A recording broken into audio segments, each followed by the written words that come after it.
Hello everyone, and welcome to today's event as part of the Radical December Online Festival and in partnership with Spectre Journal. Today we'll be talking about social reproduction theory and political strategy, and I'll be welcoming our two speakers, Aaron Jaffe, the Assistant Professor of Philosophy and Liberal Arts at the Juilliard School in New York, and Peer Illner, a Research Fellow at the Centre for Normative Orders at Goethe University and a lecturer at the Architectural Association in London. Before we start though, just a little bit about Pluto Press. We are one of Britain's oldest radical publishers, and we identify as anti-capitalist, internationalist, and politically independent.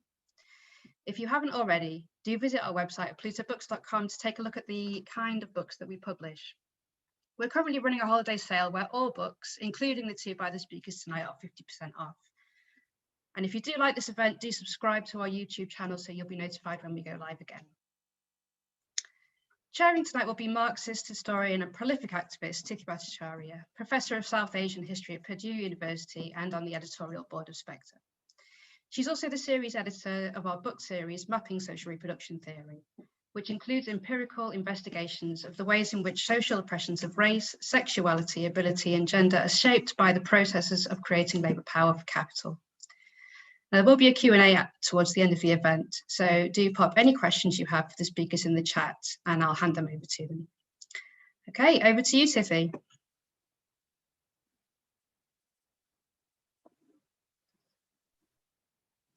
Thank you, Emily, and to all of you who've signed on, welcome to this really wonderful event that I have the privilege of chairing. And really, I'm very proud and honored to showcase our two new authors for the Social Reproduction Theory series that Susan Ferguson and I edit for Pluto Press.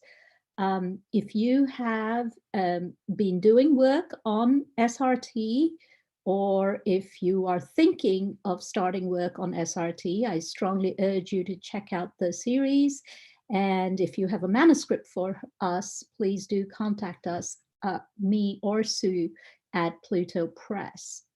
This event is also co-sponsored along with Pluto Press by Spectre Journal, which is Emily called Pluto Press the oldest press in the UK. Spectre is probably the newest kid on the left publishing ecology.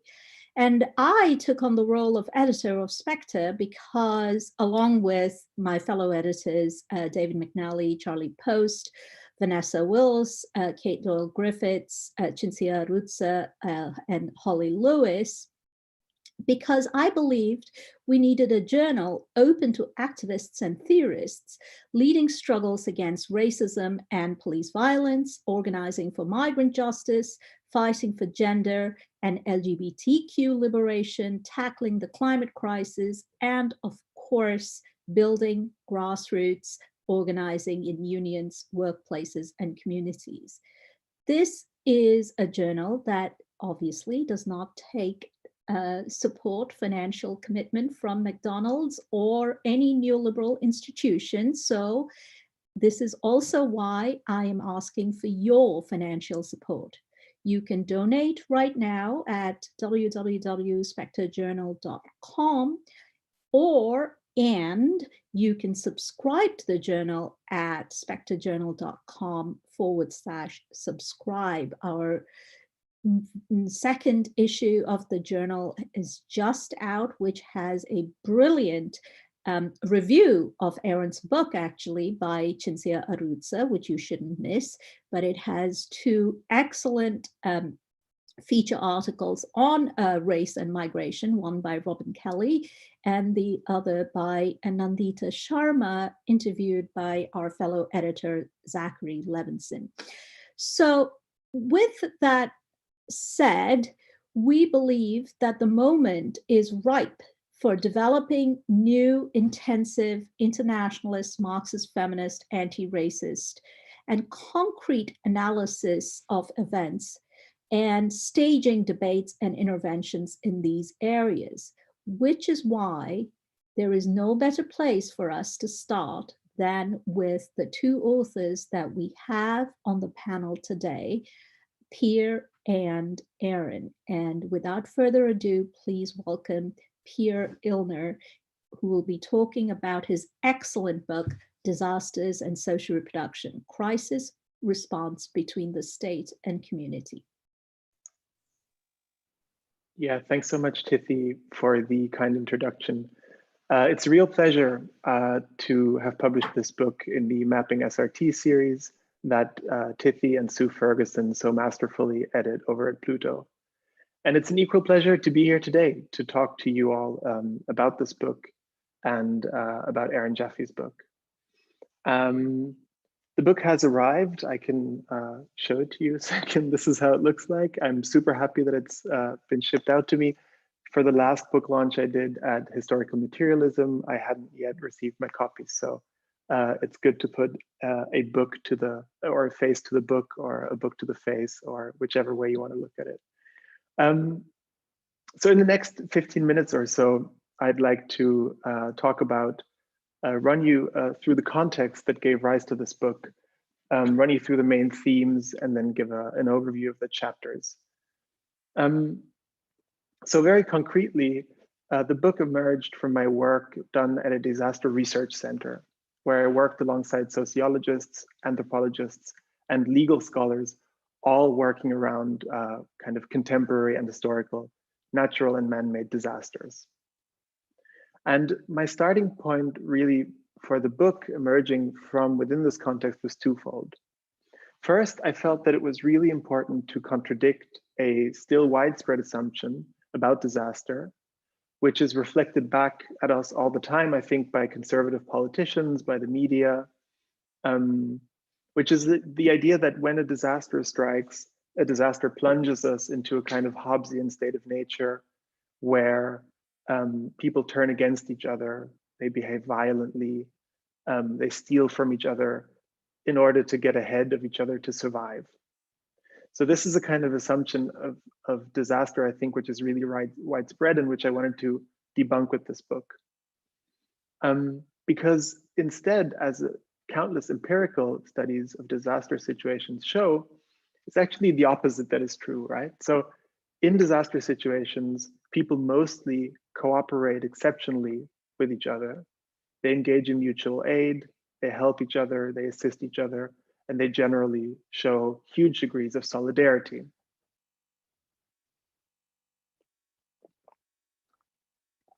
So this is exemplified, for instance, in the US in particular, which is the country that my book focuses on, where mutual aid, particularly the type of mutual aid that's provided by social movements or mediated through social movements, has gained a significant importance in the fight against natural and man-made disasters, at least in the last kind of few decades or so.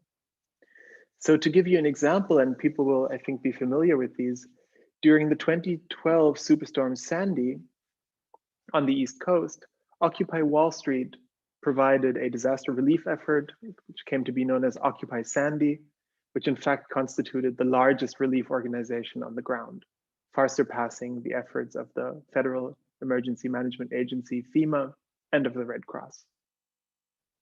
Similarly, a few years later, in response to Hurricane Harvey, Black Lives Matter activists mobilized a large self-organized relief initiative called the American Black Cross that remains operative today, mainly kind of working in and around Texas. So second, and this is then the second kind of starting point of the book, I observed that whenever mutual aid happens, so whenever ordinary people get together to assist each other in response to disaster, everyone from politicians across the whole kind of party spectrum to the media to academic researchers habitually applaud these efforts in the celebration of the power of community to overcome the hardships produced by natural and man-made hazards. And this is often surprising, particularly if we think of the endorsement of even kind of radical mutual aid efforts, such as the one provided by Occupy Wall Street, by conservative politicians. So in 2012, for instance, Homeland Security, the huge neoconservative governmental organization that actually subsumes FEMA under it, praised on the one hand Occupy's disaster relief effort, right, the kind of mutual aid that Occupy organized, while at the same time prosecuting Occupy activists engaged in the kind of anti-capitalist protests in Zuccotti Park. So, but also research, I think, is not exempt from this. So in mainstream disaster research, this endorsement of mutual aid is manifested often in a valorization of what is called resilience, meaning the capacities of a community to bounce back and build back after incurring damage. But also critical circles, the left, is not immune from this.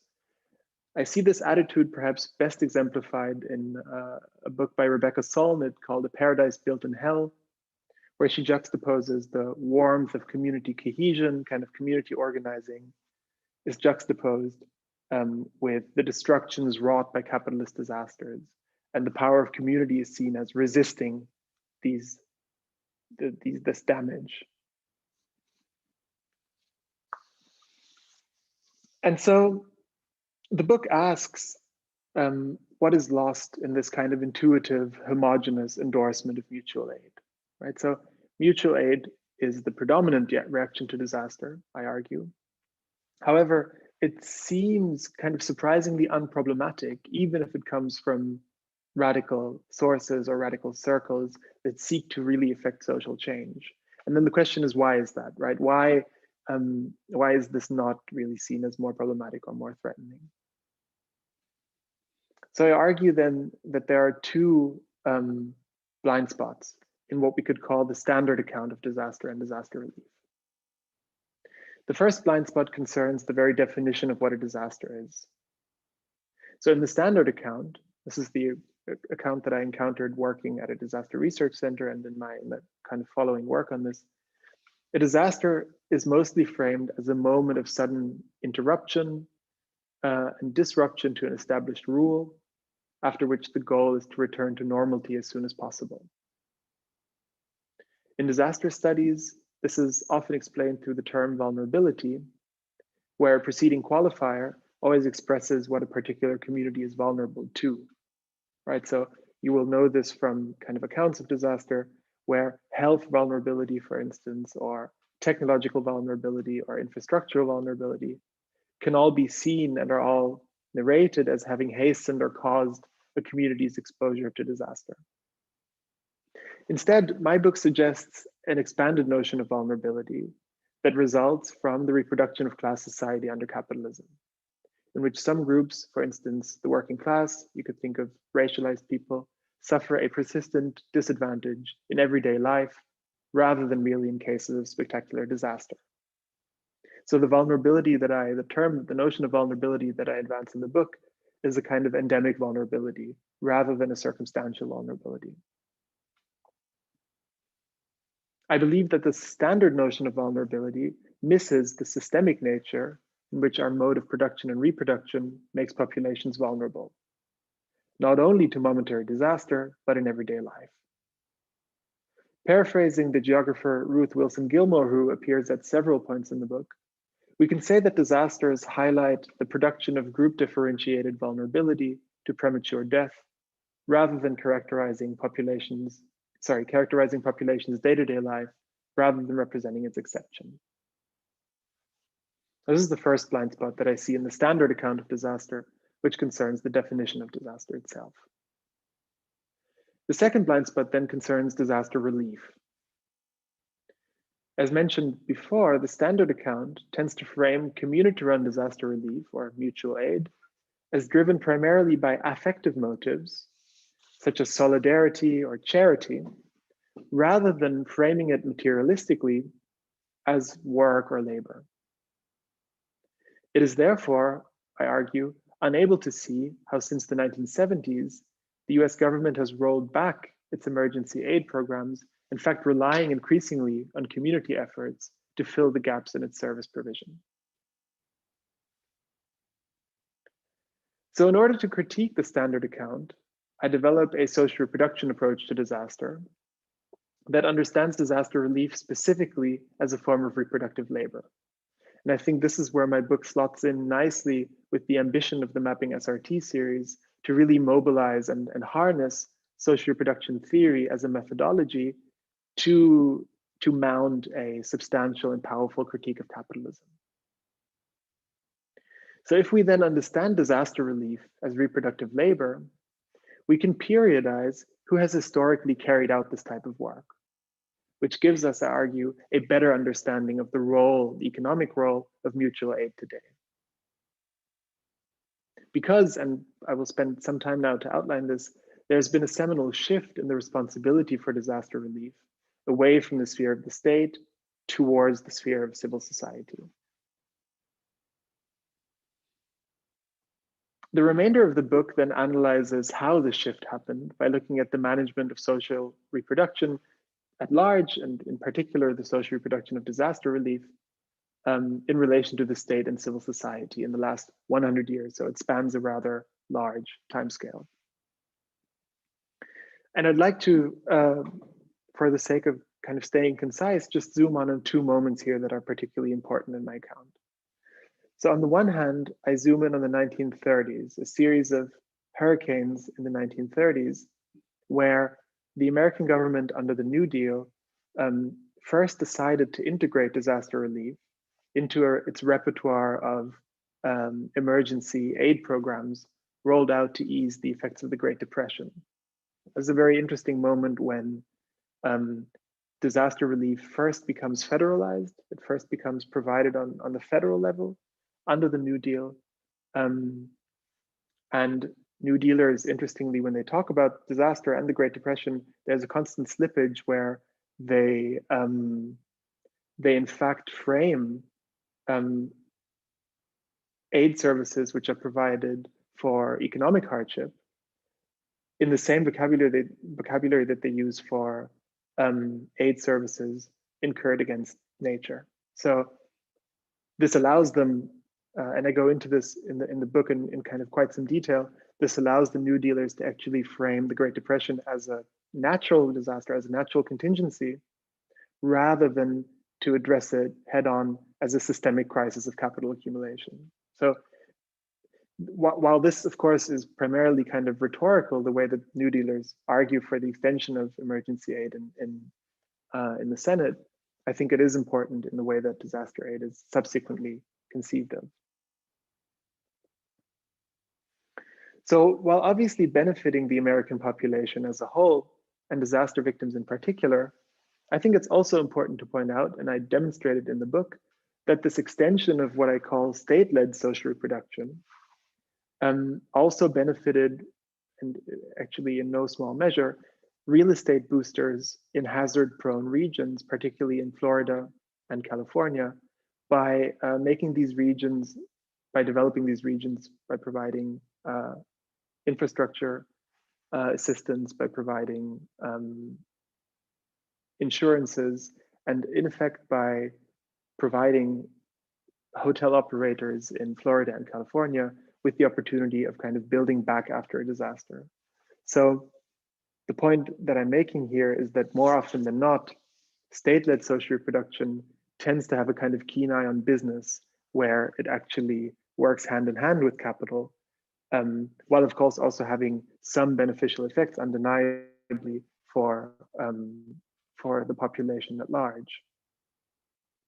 And I argue in the book that this post-war compromise between a highly productive capitalism and a generous welfare state then continues roughly from the end of World War II until the late 1960s, where under the shock of economic crisis and a seminal productivity decline, right? So people will know this as the kind of long downturn, for instance, that Robert Brenner talks about. The US begins to roll back its state-led social reproductive services, including disaster relief, to limit federal expenses. So on the one side, we have the New Deal, and on the other side, we have austerity, the advent of austerity. And I then ask, how did political organizing respond to these changes?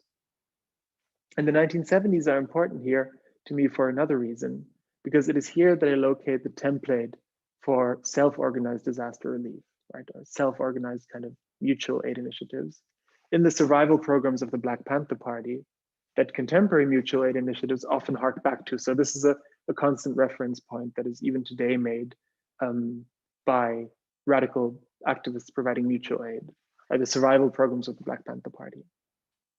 So in my narrative then, the Black Panther Party programs form a hinge, an important hinge at the tail end of the extension of state-led social reproduction and the advent of austerity. The Panthers rallied successfully against the biases and exclusions of state-led welfare, seeking to provide community services to neighborhoods in need. And often this had the effect of actually forcing the state to further extend its welfare profile, right? So in the way that often militant action is great at forcing concessions from the state, right? It's sadly less successful at kind of truly instigating revolution, but it's often been tremendously successful at forcing concessions from the state. And this is true also of the Black Panthers. At the same time, however, and this is where it kind of tips over into the austerity pole of my narrative, the Black Panther programs presaged the responsibility that befalls civil society in times of austerity. When the state began rolling back its emergency relief, communities had no other choice but to shoulder the reproductive burden themselves.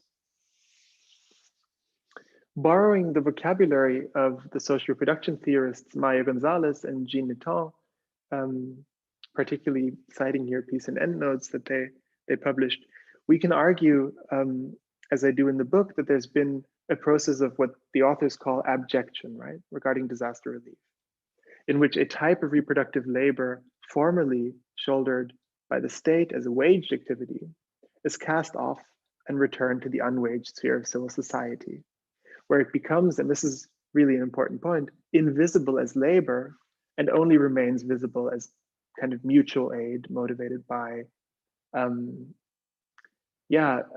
affective, immaterial, rather than material notions.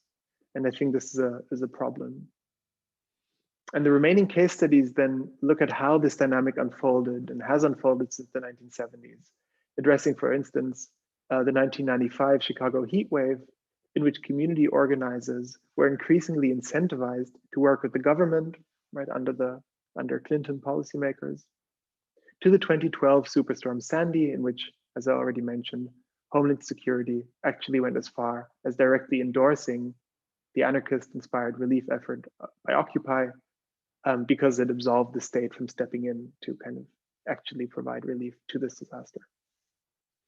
The book then ends topically with some reflections on COVID-19, and it also includes some theoretical chapters on the terms discussed in disaster research, such as vulnerability and resilience. I mentioned those at the beginning, as well as a methodological chapter on social reproduction theory.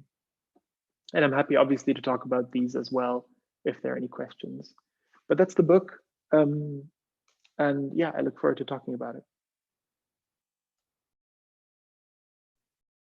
Thank you so much, Peer. That's a wonderful introduction to the book. The book is available from the Pluto website, and there is a sale right now, and no better time than to get it.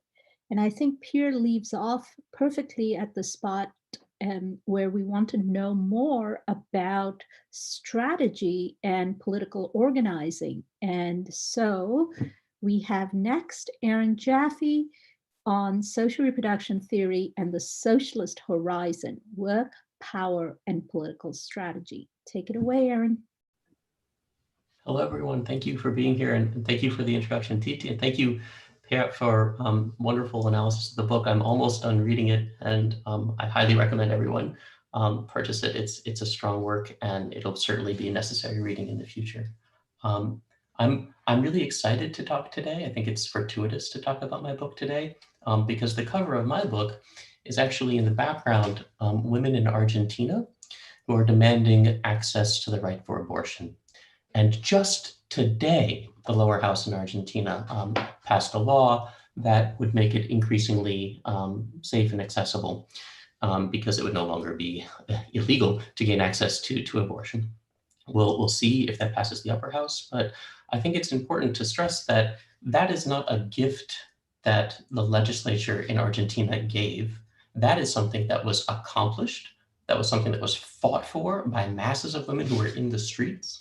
And I think it's really important to tie our understanding of social reproduction and the theory behind it to struggles as they've existed and as they win. And that's how I've tried to organize the chapters in my book. Each chapter begins with an extended quotation from somebody who is a militant working class woman who can help us see the stakes of the theoretical side of social reproduction. So I develop each chapter out of an analysis of the kind of leading quotations, a series of lines from a woman who's reporting on the struggles in her life, what she's fighting against. That has been the International Women's Strike, the wave of teacher strikes in the US recently, trans women trying to struggle for their rights to exist and to flourish. And so I want to insist at the start that our theoretical developments stem from the concerted efforts of people who are in the streets, who are struggling for greater access to the conditions which they can flourish. And that understanding of theory really has been consistent throughout my work here. But I want to also stress to people who are considering the book that it is a deepening of social reproduction theory.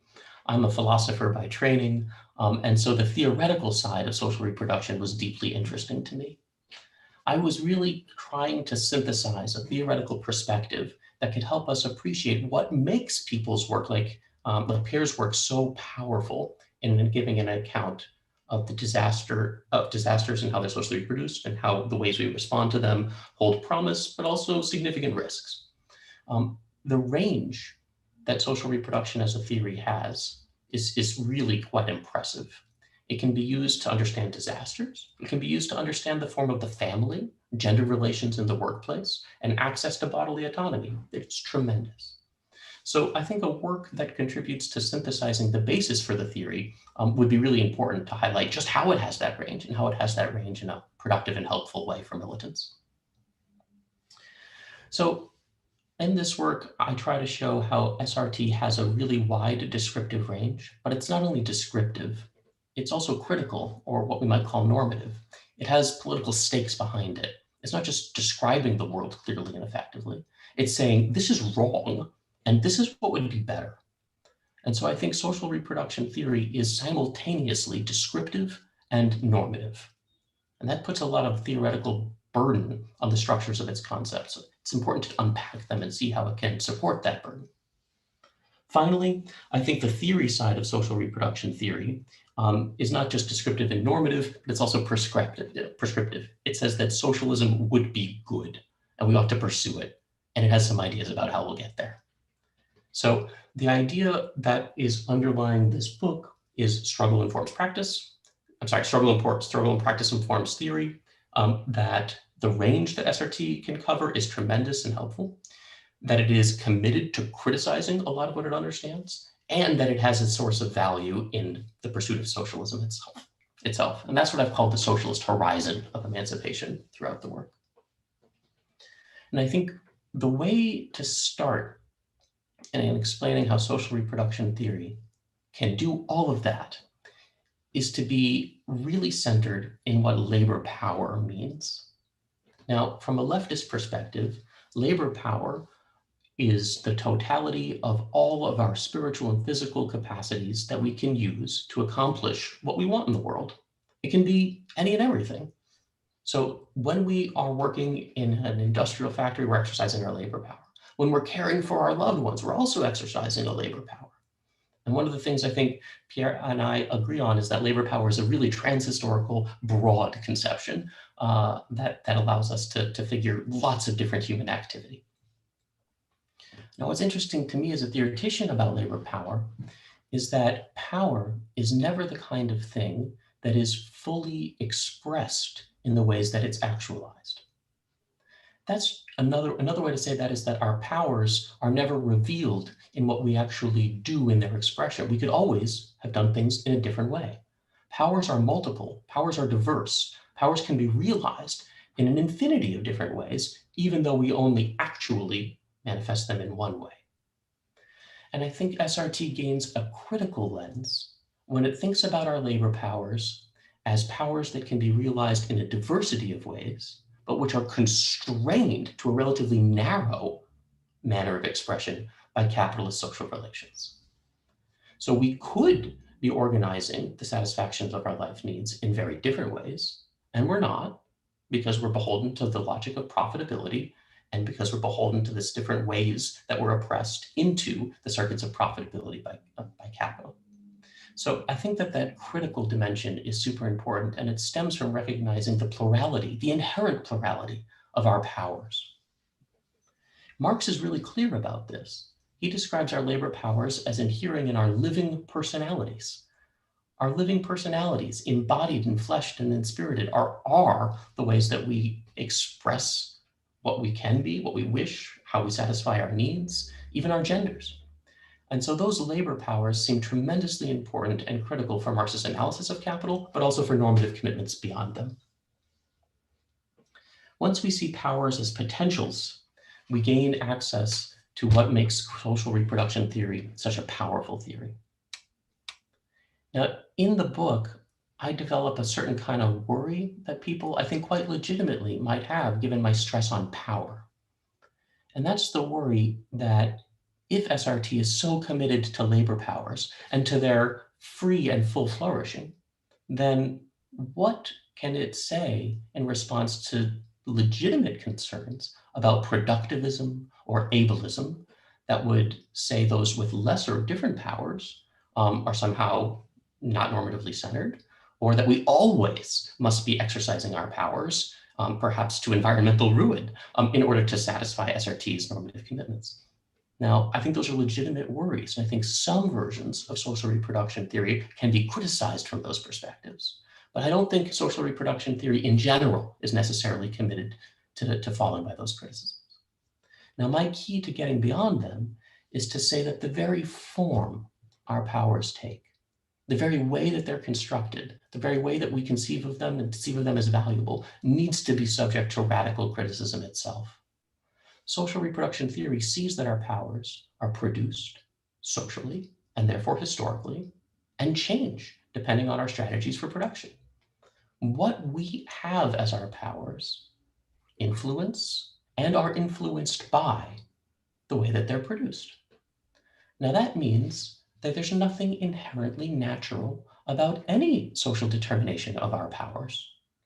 There's nothing inherently natural about any social determination of our powers, because the way that they're formed has been historically produced by previous regimes of social reproduction, and the way that we actualize them here and now push forward in a historically meaningful way different social organizations of need satisfaction and then power production.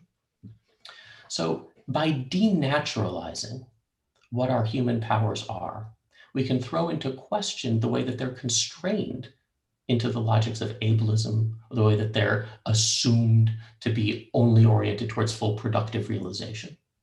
I think social reproduction theory can value the free and full flourishing of our powers, and in so doing, throw into question the very way that they're formed.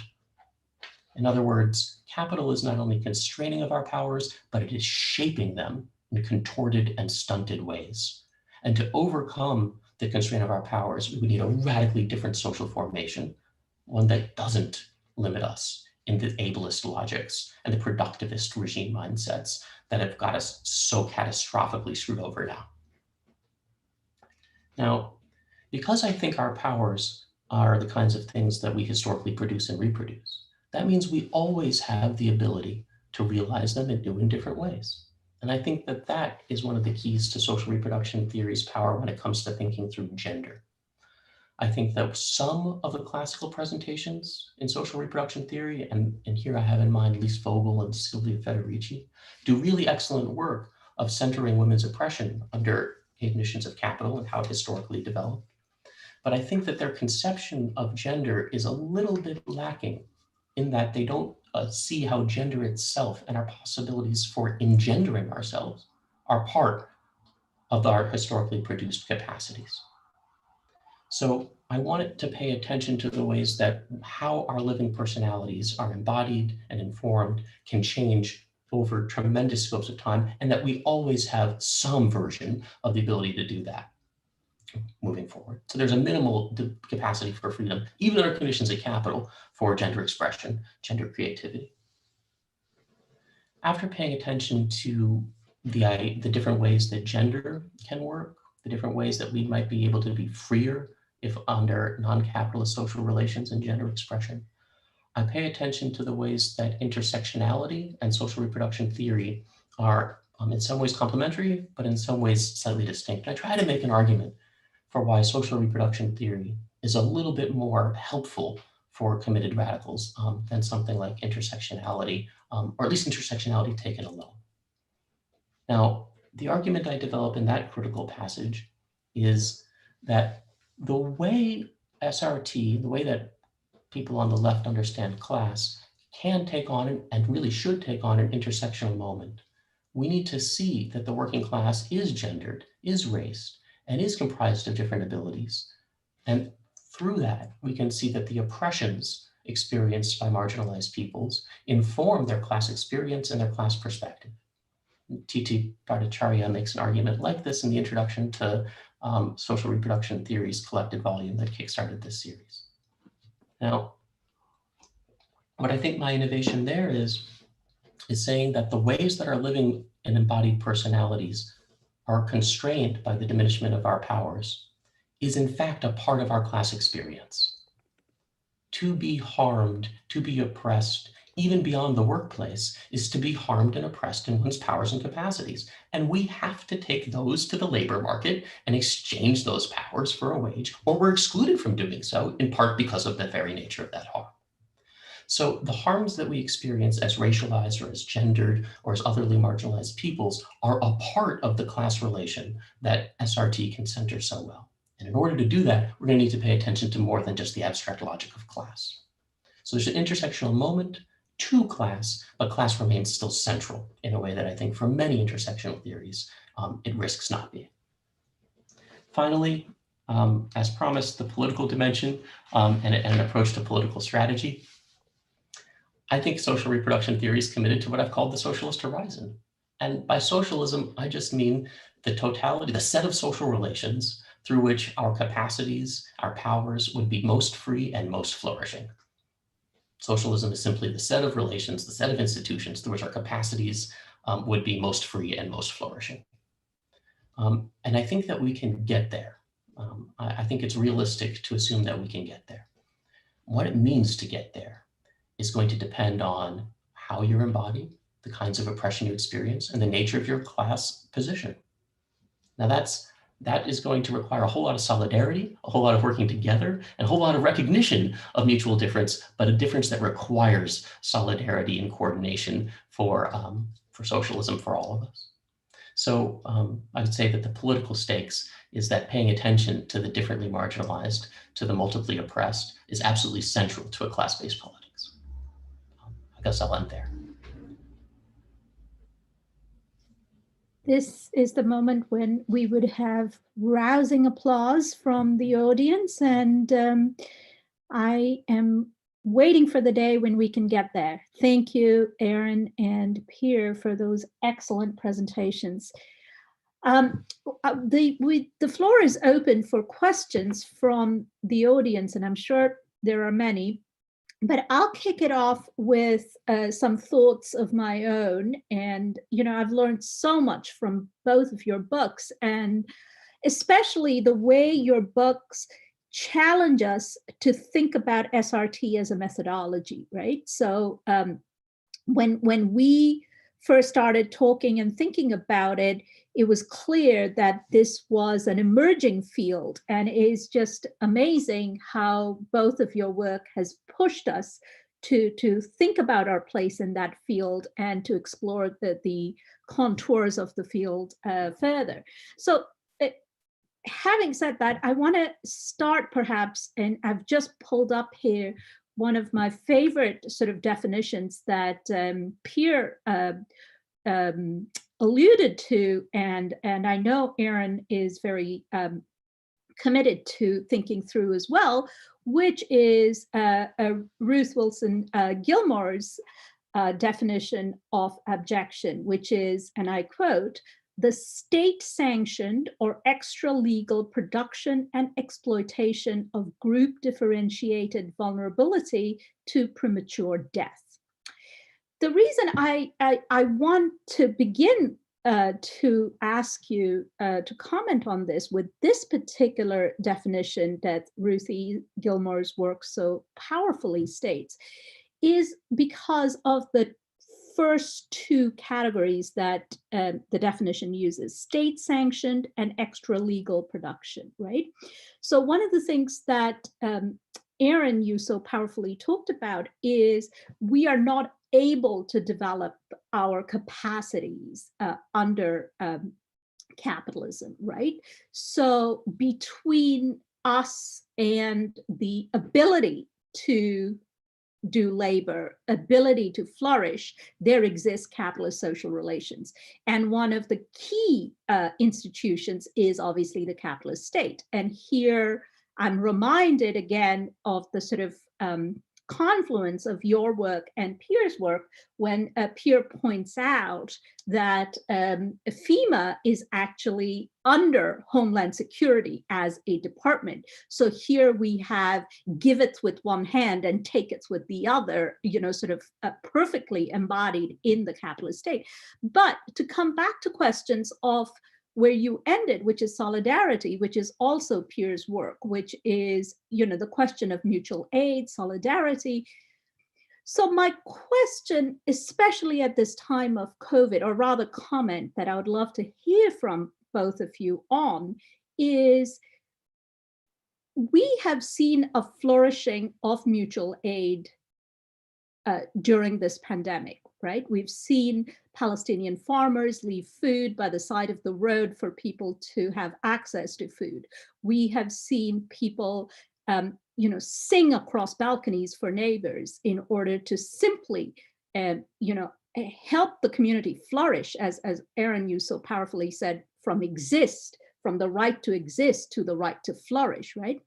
But what do you see as the role of the capitalist state here? Because on the one hand, the capitalist state is embodied in the borders and the police and the army and the guns and the purveyors of death.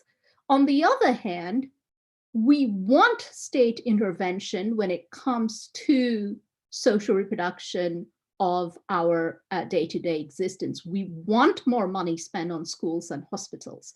So in a way, this is a classic sort of Marxist dilemma and an SRT dilemma we are presented with. So I would love to hear how you see this sort of double-edged role of the capitalist state, and how do we move forward in arguing for its withering when we are also demanding its intervene or our taxes be spent in actually our flourishing.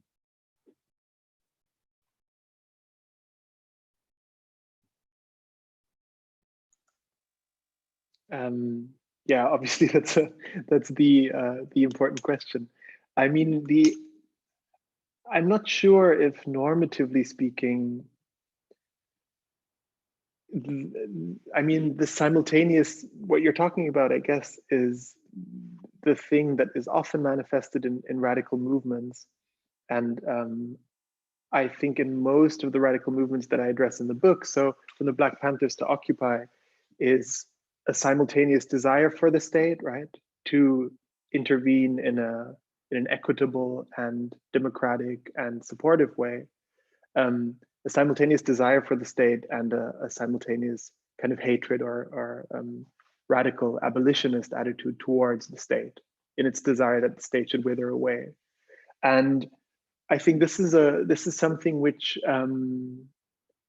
is a really difficult point, because often, and I try to in the book, when I go into the welfare state, so in the kind of case studies from the 1930s and with the New Deal and those case studies, the point I'm trying to make there is that more often than not, even under a let's say generously formed welfare state, or a non-austerity, height of industrial kind of productivity welfare state, let's say actually existing social democracy or something like that, more often than not, I mean, risks ultimately not benefiting the population in a kind of long-lasting way. And I show this by pointing to how it's primarily good for business, right? In the examples I give of kind of real estate development in post-disaster in Florida and in California.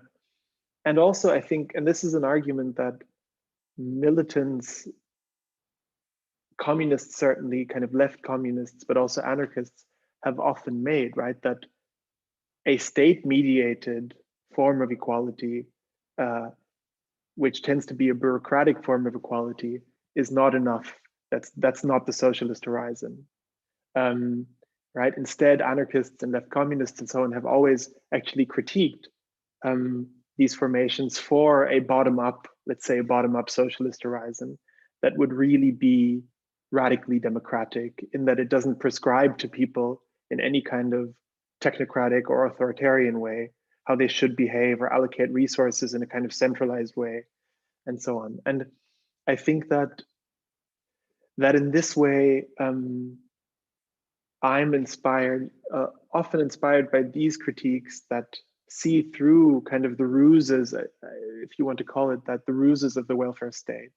And so while obviously in a pandemic, for instance, it's practically, I think, of course, super important to argue for the extension of welfare state measures, I think would be really misguided to say that this alone is already kind of constituting the socialist horizon, or is already, I see the practical necessity of these demands. I'm not sure if that's not going to lead to a kind of withering away of the state, is I think my fear. That would be my answer. Thanks, Peter. I think we need to do more careful and serious and empirically grounded work on the state and social reproduction. I think that there's a strain in the autonomous Italian feminist tradition that began to do that work, paying attention to the state, and we need to do it again. That should be another book in the series. That should be updated. But what's the job of the state and social reproduction? I think it's to render a whole lot of us murderable. I think that the role of the state is to reinforce differentiation among the already disadvantaged and oppressed. I think the state's role is to give support for ideological commitments to naturalizing those problems and those terrors, or linking up with nonprofits like the Ford Foundation to try to divert potentially radical energy that responds to it. I think that the state's role in social reproduction is extraordinary and violent and dangerous and repressive. And in the course of the pandemic in the US, my God, 3,000 a day at this point are dying from something that was quite easily resolvable if we just had a serious intervention and lockdown like many other countries have shown was possible. So the role of the state is something that we need to yesterday increase struggle over. Now, when I say we need to increase struggle over, I think it gets to the heart of your question, Tithi, because we don't want to just say the state is an absolutely dangerous and necessarily murderous entity. At some level, that's certainly true in how it's working now, but at some level, we wish to have some organization through which public education would be better, through which social welfare could be supported. And in the absence of the immediacy of communism, there's going to be some version of making demands on the state that'll help. Now, to my mind, the only legitimate way to relate to the state is to do so in a way that creates demands and creates the political structure for radicalizing revolutionary energy, right? It's not that we want more social welfare and we'll be happy if we get it. The goal, my understanding of political strategy, right, is to make demands of the state that will at the same time help galvanize radical commitments in revolutionary developments. So I think that we'll see what's possible. In the afterword to this book, it was initially done in March, and I thought it was going to come out like at the beginning of March, and then the world changed, right? And so I wrote a little afterword where I described how the COVID pandemic is showing us that, well, there's got to be another way of organizing social reproduction. This one beholden to profitability to such a degree that the state can't even effectively intervene and is therefore supporting mass death, that's going to open up millions of people's eyes to the necessity of social reproduction organized in a radically different way. So perhaps in a very perverse and unfortunate way, one role of the state is to create its own gravediggers and through political radicalization. Thank you both. Again, if you have questions, please put them in the chat, and Emily is monitoring that. And at this point, you know, your comments are making me think of one more thing, if I may, which is this.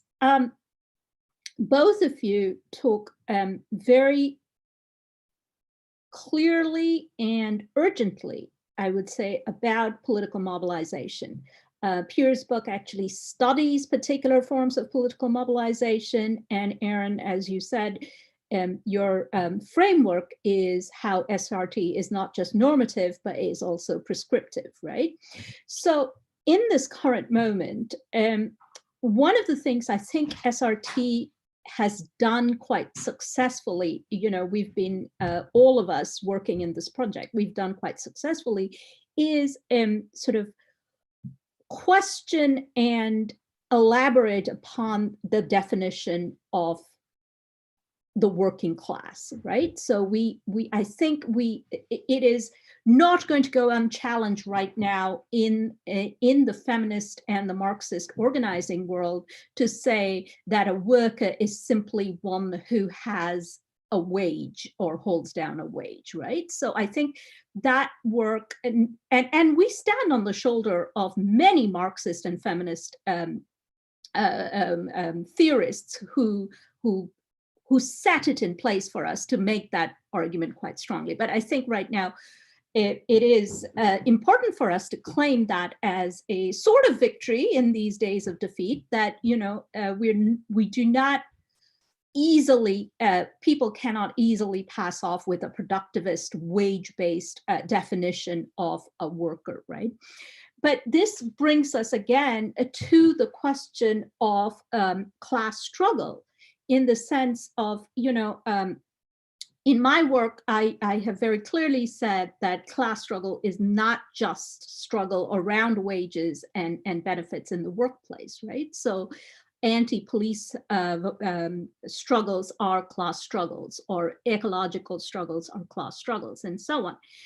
I want to hear from you a little bit more about how we as SRT activists and thinkers can think about strategies, because I was asked this question very pointedly recently at a conference. What are our strategies for building lines of communication between the organized workplace and community-based activism, right? So, because what we have seen in the past, and this is where, you know, SRT thinking has been most productive. We've seen that struggle does not necessarily begin in the workplace.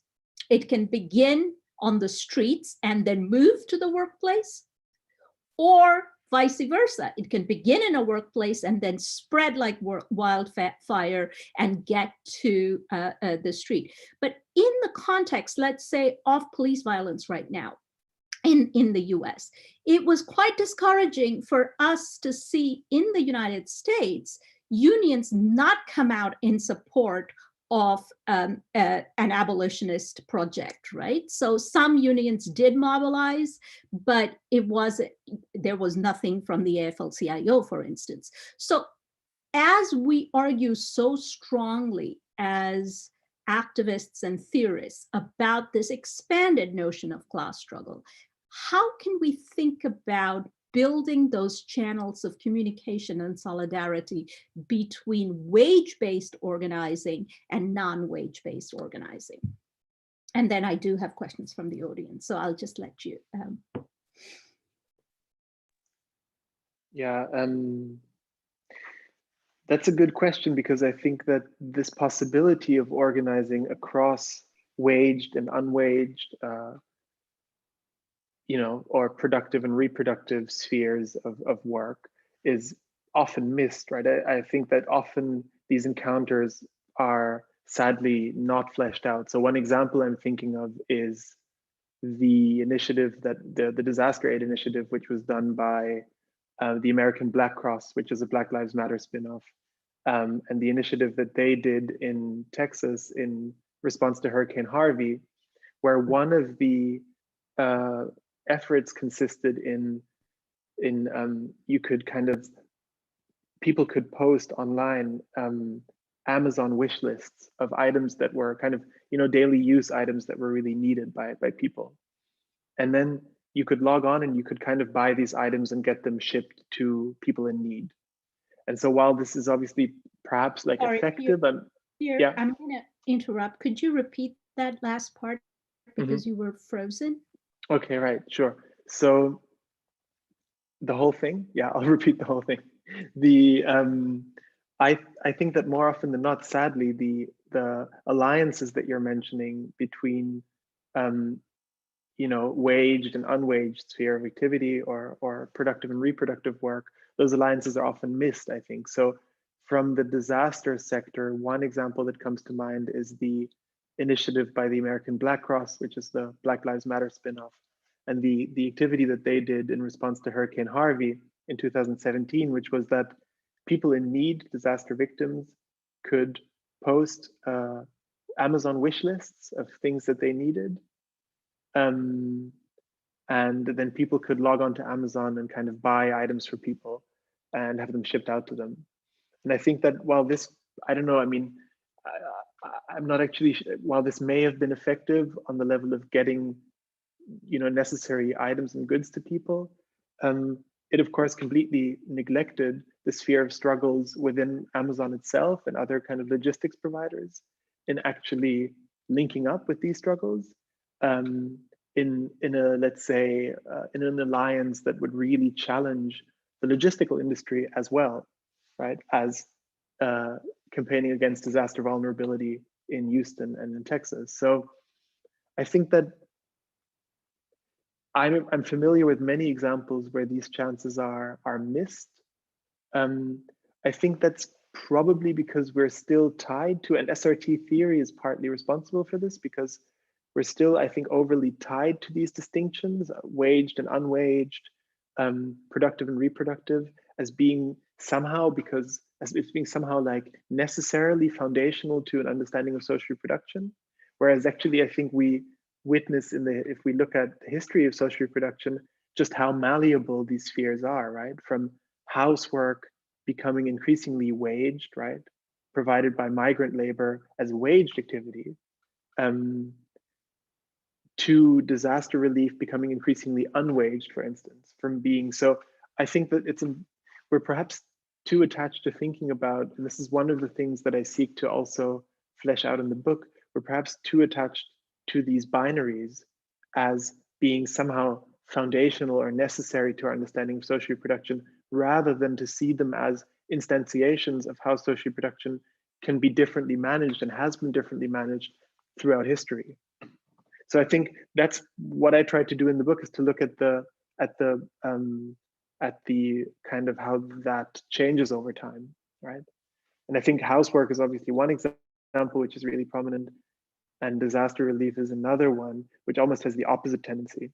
And I think that maybe this is an effect then that our political organizing has as well, where it remains overly attached to these binaries rather than seeking to, through solidarity and alliance building, actually kind of overcome them. That would be the answer that I'd give.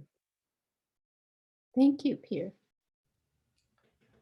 For me, I want to think about social reproduction and the way that it opposes capital at two different levels.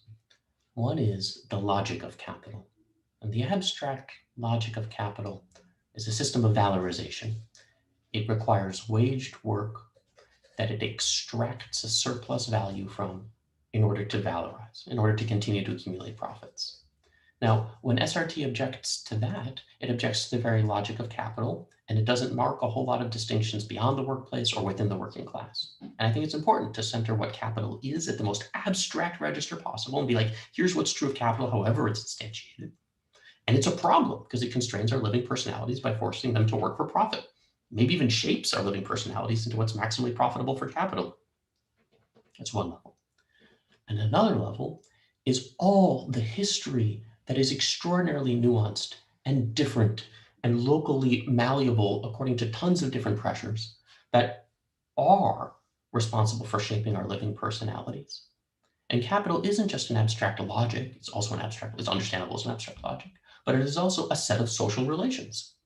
And if we're going to be anti-capitalists, we need to pay attention not only to the logic of capital, but the social relations that constitute capital and shape us in our living personalities. And SRT's second level of objecting to capital is the way that capital, through its actually existing social relations, constrains our living personalities and powers and contorts them in very different ways. And that is, I think, a useful theoretical vehicle for motivating a kind of conjoint approach where we can organize in workplaces and organize beyond them, because the point isn't just to make sure that this particular industry has fairer wages for workers. The point is to free our living personalities. The point is to be less oppressed, to be less controlled by capital social relations, including the dominant one of the imperative to valorize if you're a capitalist. Now, what makes that, I think, really, really exciting and helpful to approach from an SRT lens is that workers, the very source of profitability for capital, require that their labor power be remade every single day or throughout a year, or even intergenerationally, we need more workers. And it's usually the case that the people doing that work are in some way uncompensated. Usually it's a gendered version of work and less or undercompensated. And so I think SRT is really well situated to think about social reproduction as a total social enterprise, which requires therefore total social appeal, retransformation, revolution. And in order to motivate that at a political level, we probably need to be boring down into the fine-grained and specific ways that people are striving to create possibilities beyond the concerns of exploitative and oppressive social relations and beyond the demands of profitability at the workplace. And so I think that we should be paying attention to trans struggles. We should be paying attention to the struggles of people who are racialized. We should be paying attention to the multiply and conjointly oppressed peoples, because they're the ones who are developing the political resources and tools, not only to get jobs, but to find freer social relations for flourishing. And that there's a lot of political lessons to be learned from those who have organized and been socially powerful and productive in fighting for a better version of at least survival and hopefully flourishing. So my guess is that it's going to take a whole lot more work, but SRT as a theory is well situated to respond to the worry that there's something different about social struggles and workplace struggles, because we see them as necessarily conjoined in a problematic version of social reproduction going on now. Thank you both. So the first question is from Dan Boskov Ellen. Dan says, I'd love to hear more about how the authors feel that the pandemic might be productively politicized. Aaron suggested that it should be leading people towards alternative moves of provisioning. It is not clear, at least in the United States, that this is happening at a broad scale. There is a mix of limited mutual aid and further entrenched paranoid individualism. So I'll let Aaron start answering, and then Peer maybe follow up, if that's okay. Okay, thank you for the question, Dan. I think that I strongly believe that the pandemic is creating an openness to radical thinking, and that can move in tons of different directions, but there are really a small set of people, and I think a diminishing set of people, that are like looking around and like the dog in the meme with the house on fire saying everything is fine, this is fine. I think most people, or an increasing number of people, are looking around saying, I don't think this is all right. And they're looking for theoretical resources, or they're looking for even practical struggles to be involved in, or at least models for thinking about the world that will satisfy what's going wrong here. Be able to say something to what's going wrong here. Now, I don't think it's being productively politicized. I think that has to do with the fact that the left is relatively small in the US in particular, that it is in some ways pit against itself. But I also think that it's been subject to extraordinary amount of state manipulation and intervention, suggestion that things are safe when they're in fact not. And the state knows full well that it's encouraging mass death, but it would prefer that rather than lose profitability. I think we need to develop a strongly anti-capitalist understanding of the pandemic, both in its causes, through agriculture arranged capitalistically, and then transportation systems and different like high-speed social relations that have allowed the virus to move to humanity, and then through humanity so rapidly. We can develop an account of why things have gone the way that they have, and hopefully the vehicles, media messaging that allows people to see that what we're saying makes a whole hell of a lot more sense than what other people are saying. But until that's the case, we have an uphill battle to fight. And I guess I don't have too much more to say about that. Thanks, Aaron. You?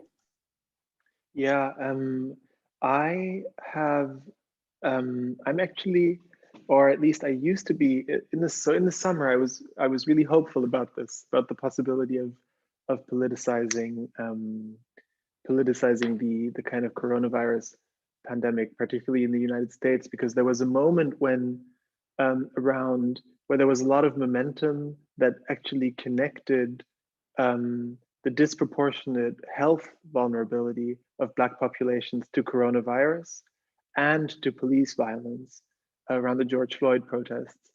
There was a moment that in the kind of spring, summer that connected both of these disproportionate productions of we could say exposure to premature death, right? Citing Ruth Wilson Gilmore again. And I tried to write about this. I was in a similar situation as Aaron was in, that the book was actually done in March, and then COVID happened, and then I wrote another little chapter on the coronavirus. And that chapter is called I Can't Breathe. And it's about politicizations that connect. It's about kind of exactly making that point, right? Taking the slogan I can't breathe as being, of course, the dying words of George Floyd when he was suffocated by the police officer, but of course also the experience of, you know, countless coronavirus victims in the United States that are disproportionately Black and that are disproportionately dying. And so I think there is potential to connect these struggles, I think. I hope there is. So that's at least how I do think that there is potential in connecting these instances of vulnerability that may seem isolated, that actually aren't isolated, but that are systemic and that are connected, and pointing to their connection and then making alliances on the basis of that. So in that way, I see the coronavirus pandemic as potentially politicizing. Thanks both. Our next excuse me, question is from Tali Bitten, and it's for Peer. You describe mutual aid as primarily affectively motivated. Do you think this should be primarily conceived as a felt motivation on the part of activists and or is it how mutual aid is ideologically presented? Yeah, thanks for the question. It's a good question. What I meant to say was is that I think on behalf of both activists as well as the presentation of mutual aid in the media, mutual aid is actually primarily presented as satisfying needs in an emergency, right? Kind of concrete needs.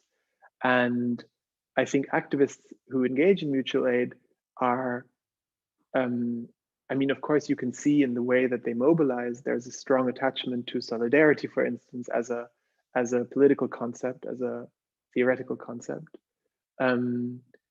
But this is then used, solidarity, as a vehicle to actually organize the distribution of resources materially. My point about this, so I think this is how mutual aid works kind of in practice. My point about this was that that this is kind of not always good in a way. And the book tries to problematize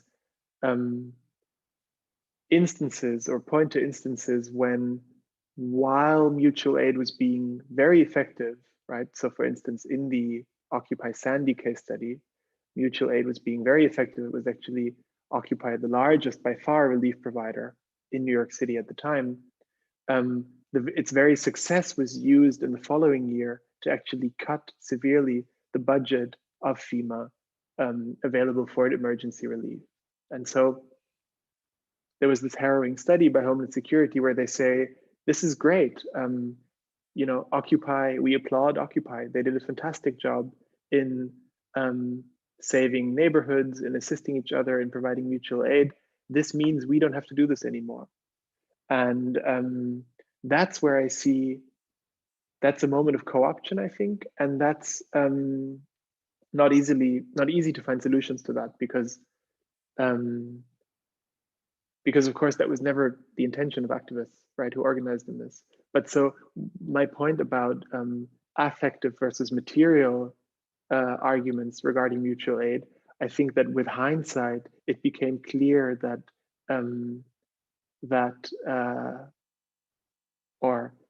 it would be a good idea for mutual aid activities to conceive of their work as a type of reproductive labor, because potentially it creates an understanding of the totality of reproductive labor that they are engaged in when they provide mutual aid. That was the point.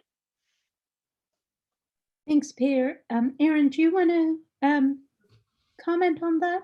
Yeah, I was here in Brooklyn. I've been living in this apartment in halfway to Coney Island in Brooklyn for 10 years now. And my former roommate, Brad Young, was deeply active in Occupy Sandy and the relief efforts there. And one of the things that we would talk about was how much he was learning as he was engaging in shared political project of getting people what they needed. He was learning how to work together with comrades from different parts of the city. He was working towards a practical political goal that Occupy Wall Street had not been successful in articulating or achieving. And that he was learning new ways of coordinating with others in order to satisfy not only needs of people they were servicing, but their own social structural needs within that relief effort itself. There was a relatively quick learning curve between people on bicycles and the people like organizing with cars and people making multiple stops and figuring out which churches would be able to support which like spaces to leave in. And so I'm aware that Homeland Security would cut funding for FEMA, and maybe they would have done it anyway, or maybe they had more justification because Sandy Occupy Sandy had happened. But I also think it was really productive for the people who were involved to move from the kind of Occupy Wall Street model to the kind of political lessons learned and organizational practices acquired through Hurricane Sandy, and I think that that's not nothing.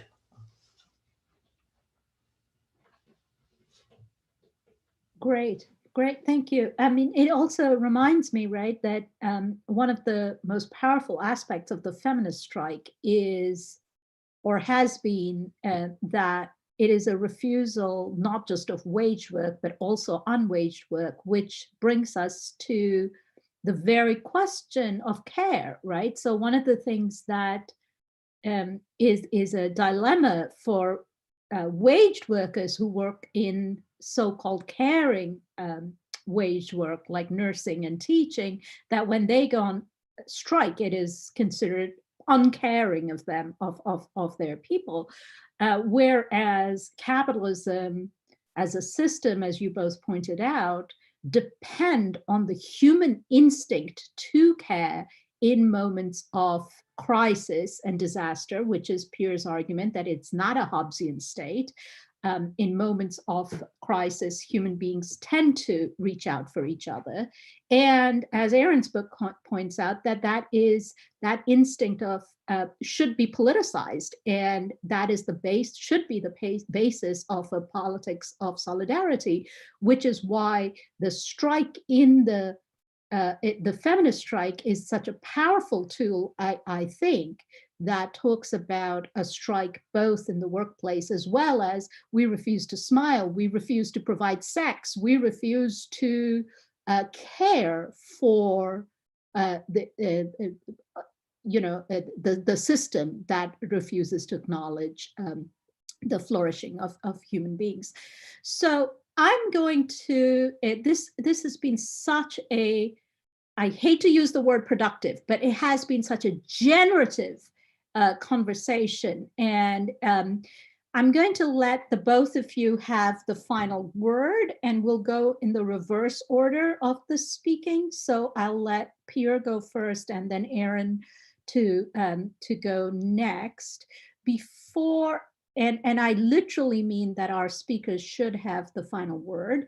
And so before I log off, I want to direct all of your attention to Pluto Press. As a press, I really want you to look at the Social Reproduction Theory series, but also at Pluto's other books. There's a fantastic sale going on right now. I also would draw your attention to Spectre as a journal. I hope you will consider subscribing and donating to the journal so that we can continue to talk, discuss, and debate questions of social reproduction and socialism that are so vital in our time and age. And I want to thank you all for logging in, and I hope that you have a wonderful and safe coming winter break. So Peer and then Aaron, thanks. Yeah, I mean, you want to go first? Okay. So maybe just to conclude, I really like, Aaron, your notion of the Socialist Horizon, and I'm trying to associate to that kind of what that might mean. And you gave some idea of what you take it to mean, and I think it's immediately graspable as the desire for, let's say, just self-actualized human activity, right? We could call it that, perhaps. And I think that if the history of political struggle, the history of kind of left communism and anarchism gives us countless examples of struggles to liberate this potentiality, as you called it, this power, to liberate self-actualized human activity. And I think the history of political struggles also shows us that, and this is, I think, maybe something that mutual aid and what kind of I try to show in the book what mutual aid brings to the fore, that this isn't only a project of the left, but that conservatism and the right also has its own version of this. And this is, let's say, kind of neoliberal market-mediated activity. And in the left's fight against the state, I think, and in kind of authoritarian, top-down, technocratic, state-administered regimes, in arguing for a more self-actualized realm of activity, it risks, or it has at some points in history, risked playing into the hands of the neoliberal anti-statism, where human self-activity is mediated by either the market or by biopolitical attachments to the nation state, or to kind of notions of territory or allegiance or kind of elite allegiance. And so I think the Socialist Horizon for me, and this kind of then dovetails with, I think, what your comments on the Socialist Horizon were, would be to struggle for ways in which this co-option would not happen, right? So how can we think about forms of organizing that, while challenging the state, are less easily co-opted by kind of market mechanisms, or by, so this would be kind of just where I would like to end, where all too easily, I think, we have calls for self-actualized human activity, even from Silicon Valley today and other. So there is really a kind of like strong neoliberal current in this. And I would want to hold on to this idea of the Socialist Horizon and thinking, together with comrades, around ways in which this could be avoided. So it's a question that, of course, it's not really answerable here, but just as a kind of last injunction. So that would be it for me. Thank you to Emily Orford, Chris Brown, and Kieran O'Connor for setting this up and making these conversations possible. I'm deeply grateful to have the chance to not only write this book, but also talk about it in this public setting. So many thanks to you. Thank you also, Tithi, for being here, for introducing us and being such a generous series editor and allowing us to write these books and helping us along the way.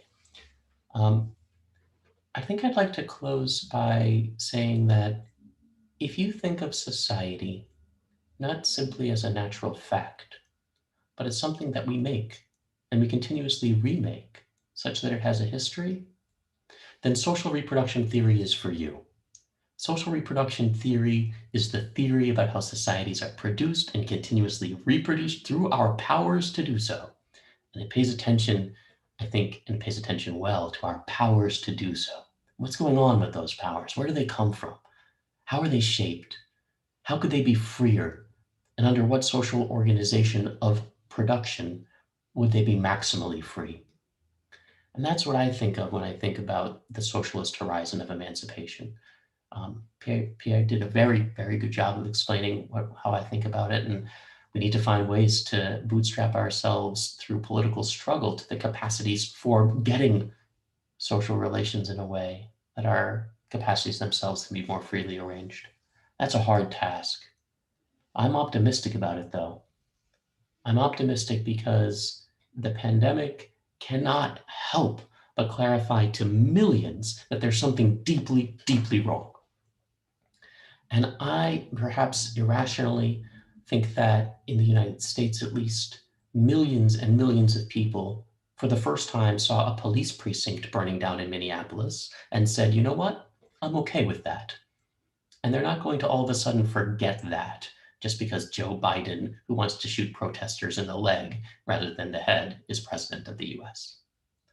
I think we've got a tremendous possibility of growing political power, and growing political power in a way that pays attention to the deep contradictions and the deep death drive inherent in capital.